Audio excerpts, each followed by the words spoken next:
పేరిట మీ అందరికీ షలోం. ఈరోజు దేవుని వాగ్దానము.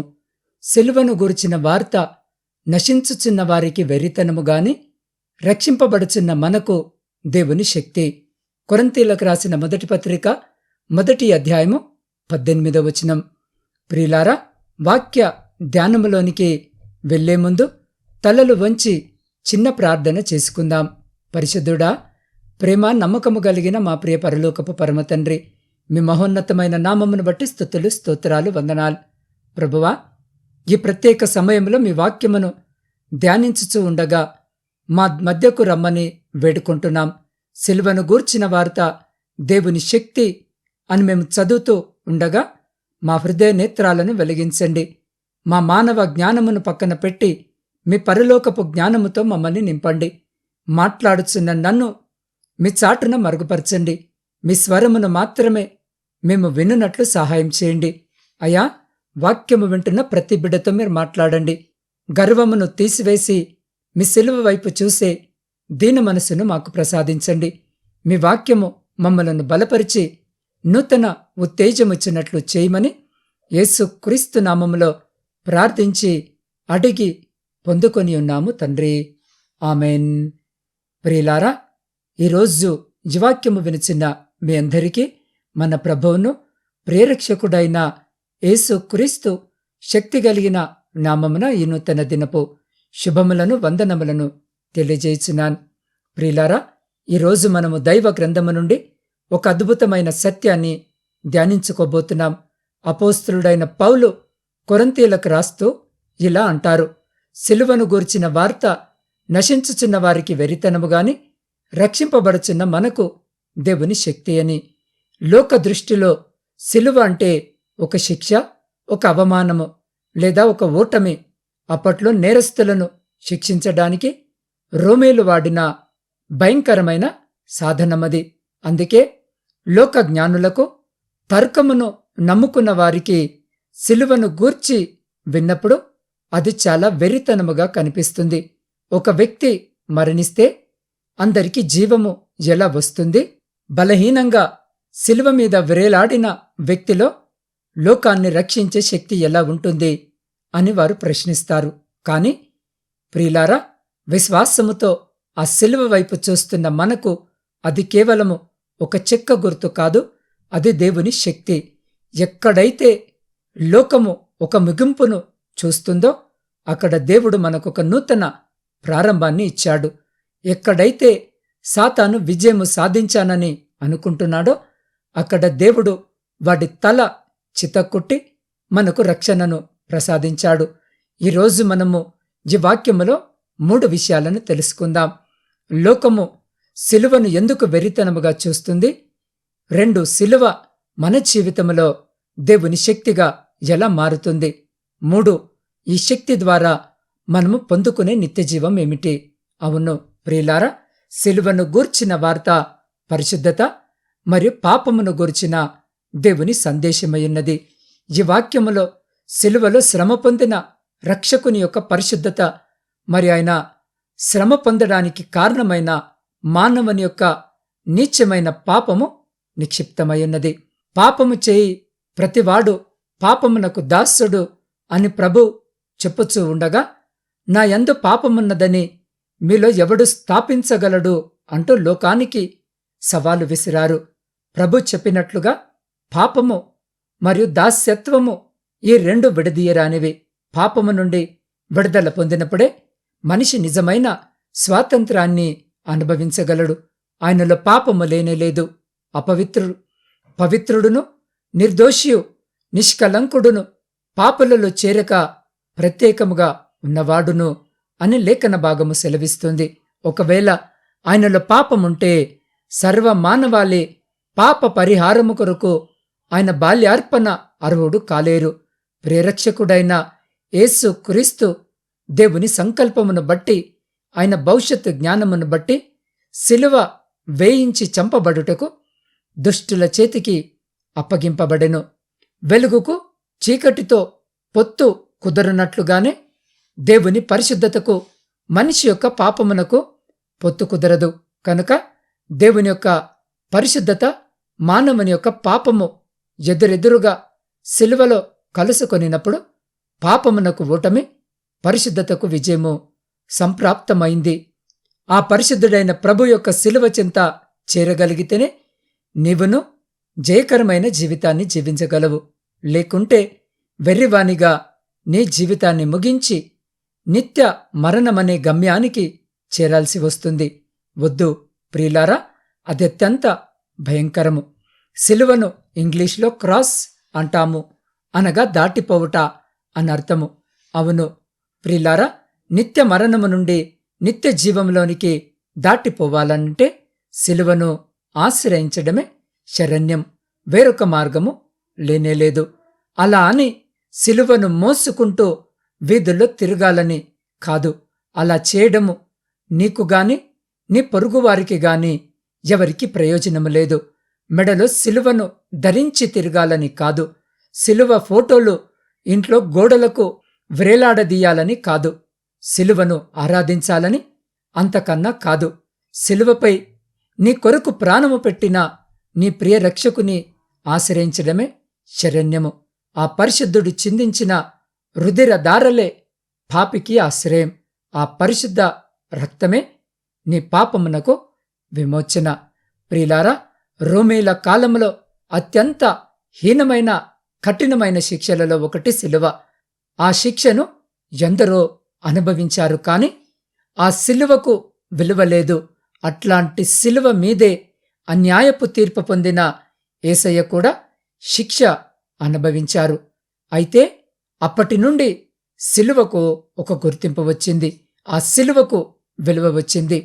గాడిదకు విలువ లేదు, అదే గాడిద మీద ప్రభు కూర్చుంటే దానికి విలువ వచ్చింది. యేసయ్య లేని నీ జీవితానికి కూడా విలువ లేదు. ఆయనను కలిగి ఉన్న జీవితానికి మాత్రమే విలువ ఉంది. ఒకవేళ ఈ లోకములో విలువ లేకపోవచ్చేమో కాని పరలోకములో మాత్రము నీ స్థానము పదిలము. సిలువ వార్తను చులకన చేయొద్దు. సిలువ శక్తిని అర్థము చేసుకుని అనుభవించు. ప్రియులారా, సిలువను గూర్చిన వార్త దేవుని యొక్క ప్రేమ, దేవుని యొక్క త్యాగమును గూర్చిన సువార్త. సిలువ తండ్రి అయిన దేవుని ప్రేమకు, కుమారుడైన యేసు క్రీస్తు త్యాగమునకు గుర్తుగా ఉంది. వేసవి సెలవుల విరామ సమయము తర్వాత పాఠశాలలు మరలా ప్రారంభమయ్యాయి. నూతనంగా చేరిన విద్యార్థులను ఉపాధ్యాయురాలు పరిచయము చేసుకునే వాటిలో భాగముగా వారి వ్యక్తిగత విషయాలను ప్రస్తావిస్తూ మీ నాన్న ఏమి చేస్తుంటారంటూ ప్రశ్నిస్తే దానికి సమాధానముగా డాక్టర్, టీచర్ అంటూ పిల్లలు ఉత్సాహంగా సమాధానము చెప్తారు. అయితే ఒక అబ్బాయికి వాళ్ళ నాన్న ఏమి చేస్తారో తెలియక ఏడవడము ప్రారంభించాడు. రేపు వచ్చేటప్పుడు తెలుసుకొని రా అంటూ ఉపాధ్యాయురాలు వాడిని సముదాయించింది. ఆ రోజు పాఠశాల నుండి వాడింటికి వెళ్ళాడు. పాఠశాల బ్యాగ్ కూడా క్రింద పెట్టకుండానే నాన్నా మీరేమి చేస్తారంటూ తన తండ్రిని అడగడము మొదలుపెట్టాడు. దానికి వాళ్ళ నాన్న, రేపు నీ పాఠశాలకి సెలవు కదా, నేను పనిచేసే చోటుకు తీసుకుని వెళ్ళి చూపిస్తానని చెప్పి తర్వాత రోజు ఆ పిల్లాడిని ఆ తండ్రి తను పనిచేస్తున్న చోటికి తీసుకుని వెళ్ళాడు. ఒక నది మీద బ్రిడ్జి ఉంటుంది. అది రెండుగా విడిపోతే దానిలో పడవలు ప్రయాణిస్తాయి. లేకపోతే బ్రిడ్జి కలిసి ఉంటే దానిమీద ట్రైన్ ప్రయాణిస్తుంది. ఆ బ్రిడ్జిని ఆపరేట్ చేసే పని ఆ పిల్లాడి వాళ్ళ నాన్న చేస్తారు. ఆయనేదో తన ఆఫీస్ పని చేసుకుంటున్నారు. పిల్లవాడు పక్క గదిలో ఆడుకుంటున్నాడు. ఈలోపు ఆయనకు త్వరలో ట్రైన్ రాబోతుంది, బ్రిడ్జిని కనెక్ట్ చేయమంటూ ఒక ఫోన్ కాల్ వచ్చింది. అతనింకా టైం ఉందిలే అనుకుంటూ తడువు చేసి చివరి నిమిషంలో పక్క గదికి వెళ్ళాడు. తాను ఆపరేట్ చేసే మెషిన్ దానిలోనే ఉంది. ఈలోపు హాయ్ నాన్న అంటూ పలకరింపు. వీడెక్కడున్నాడ్రా అంటూ చూస్తే ఆ మిషన్ పైన కూర్చొని ఉన్నాడు. తండ్రి గుండె పగిలినంత పనైంది. వాడికి క్రిందికి దిగడము తెలియదు. అంత సమయము లేదు. ఆ పరిస్థితిలో ఆ మోటార్ స్విచ్ ఆన్ చేస్తే తనేకైక కుమారుడు చనిపోతాడు.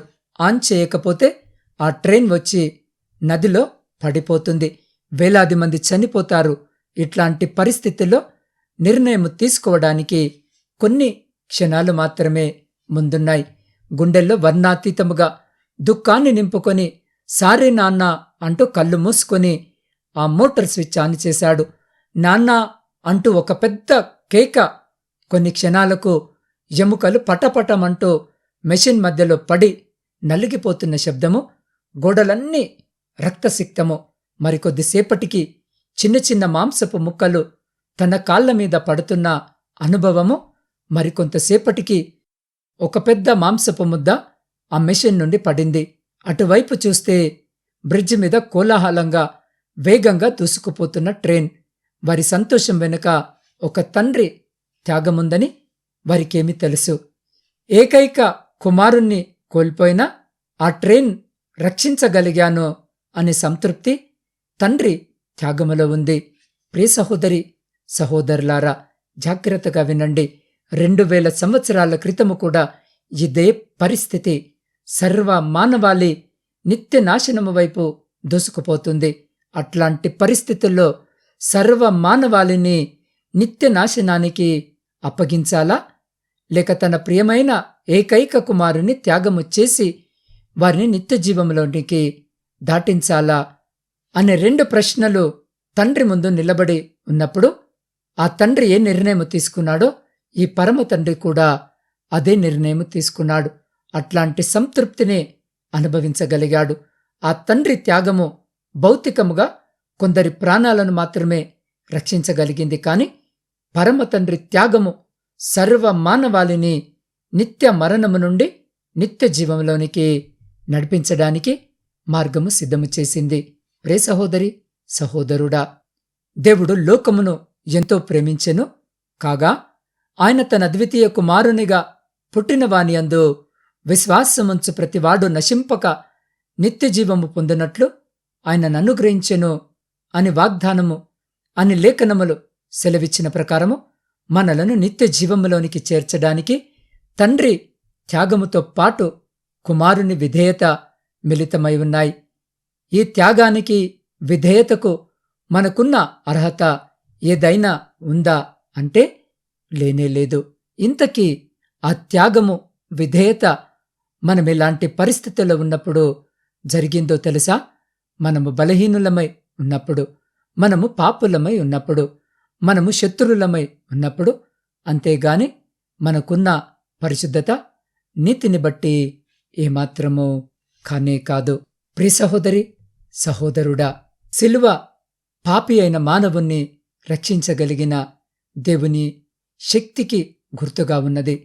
ఆ దినమున ఐగుప్తు దేశములో ఇశ్రాయేలీలు తమ ద్వారా బంధకములకు ప్రోక్షింపబడిన గొర్రెపిల్ల రక్తము వెనుక మరుసటి ఉదయము వరకు భద్రపరచబడిన రీతిగా మనము కూడా సిలువ రక్తమును ఆశ్రయించినంత కాలము పాపము నుండి మరియు మరణపు ఛాయల నుండి రక్షింపబడుచున్నాము. కనుక సిలువ సువార్త పాపి అయిన మానవుని రక్షించే దేవుని శక్తి అయినది. మరియు సిలువ సువార్త సర్వ లోకమందలి పాపులైన మానవులకు అనగా నశించిపోవచ్చున్న మానవుని అందుబాటులోనికి తేబడిన సాధనమయ్యున్నది. విశ్వాసమనే చేతితో సిలువను ఆశ్రయించి పట్టుకున్నప్పుడు సిలువ శక్తి ద్వారా అతడు పైకి లేపబడి దేవుని కుమారుడైన యేసు క్రీస్తు రాజ్యములోనికి చేర్చబడతాడు. అన్ని స్థలాలయందును సిలువ దేవుని శక్తి అయినది. ఇప్పుడే క్రీస్తు సిలువనొద్దకు పరిగెత్తి రక్షించగల దేవుని శక్తిని ఆశ్రయించి రక్షణ పొందుదాం. అట్టి రీతిగా మన జీవితాలను సిద్ధపరచుకుందాం. అట్టి కృప ధన్యత ప్రభు మనకు అనుగ్రహించులాగన ఈ సమయంలో ఈ వాక్యము వింటున్న మీరు ఉన్న స్థితిలోనే వీలైతే మోకరించి మీ 2 చేతులు ఆకాశము వైపుకెత్తి లేదా మీ కుడి చేతిని మీ హృదయంపై పెట్టుకుని నాతో పాటు ప్రార్థనలో ఏకీభవించండి. పరిశుద్ధుడవైన తండ్రి, మా పరలోకపు రాజా, మీ జీవము కలిగిన నామమును బట్టి స్తుతులు స్తోత్రాలు వందనాలు అయా. ఈ శ్రేష్టమైన సమయమును బట్టి మీకే కృతజ్ఞత వందనాలు. సిలువను గూర్చిన వార్త నశించుచున్న వారికి వెర్రితనముగాని, రక్షింపబడి ఉన్న మనకు దేవుని శక్తి అని మీ వాక్యము ద్వారా మాతో మాట్లాడినందుకు వందనాలు. ప్రభువా, లోకము సిలువను అవమానముగా చూసినా అది మాకు జీవాధారమని మేము నమ్ముచున్నాం. ఆ సిలువ ద్వారానే మాకు పాప క్షమాపణ, విడుదల మరియు నిత్య జీవము లభించినవి. అయ్యా, ఈ వాక్యము విన్న ప్రతి హృదయమును మీరు తాకండి. మా ఆలోచనలను, మా జ్ఞానమును మీ సిలువ శక్తికి లోబరుచుకున్నటకు సహాయం చేయండి. మేము లోక సంబంధమైన జ్ఞానము మీద కాక క్రీస్తునందున్న దేవుని శక్తి మీద ఆధారపడి జీవించినట్లు మమ్మలను బలపరచండి. అయ్యా, ఈ దినమంతా మీ సిలువ ప్రేమను ఇతరులకు చాటి చెప్పే సాక్షులుగా మమ్మల్ని ఉంచుమని నీ పాద సన్నిధిలో వేడుకొనుచున్నాం. దేవ, ప్రాముఖ్యముగా ఈరోజు జన్మదిన వివాహ వార్షికోత్సవాలు జరిగించుకుంటున్న ప్రతి బిడ్డని జ్ఞాపకము చేసుకుని మీ నూతన దయాకిరీటం చేత బిడ్డలను ఆశీర్వదించండి. అయా, ఇతరత్ర శుభకార్యాలు జరిగించుకుంటున్న బిడ్డలను కూడా జ్ఞాపకము చేసుకుని సంతోషకరమైన కుటుంబ జీవితమును దయచేయమని వేడుకొనుచున్నాం. అయా, యెహోవా తన మాట చొప్పున మేలు చేయు దేవుడని మేము నమ్ముతున్నాం. ఈ ఉదయకాల సమయం వివిధ రకాల వ్యాధులతో బాధపడుతున్న బిడ్డలందరినీ మీ హస్తాలకు అప్పగిస్తున్నాం. అయా, క్యాన్సర్ వ్యాధితో బాధపడుతున్న నవీన సత్య, మేఘన, యశస్విని, మల్లికార్జున స్వామి, జహంగీర్, సుబ్బారావు, పద్మ, జ్యోతి, కళావతి, రాజేశ్వరి, భాష, హిమజ, యశస్విని, ఖైరున్నీసా, రమాదేవి, విమలమ్మ, అనూష, సాయి కుమార్, మార్తమ్మల మీద మీ స్వస్థత హస్తాన్ని ఉంచండి.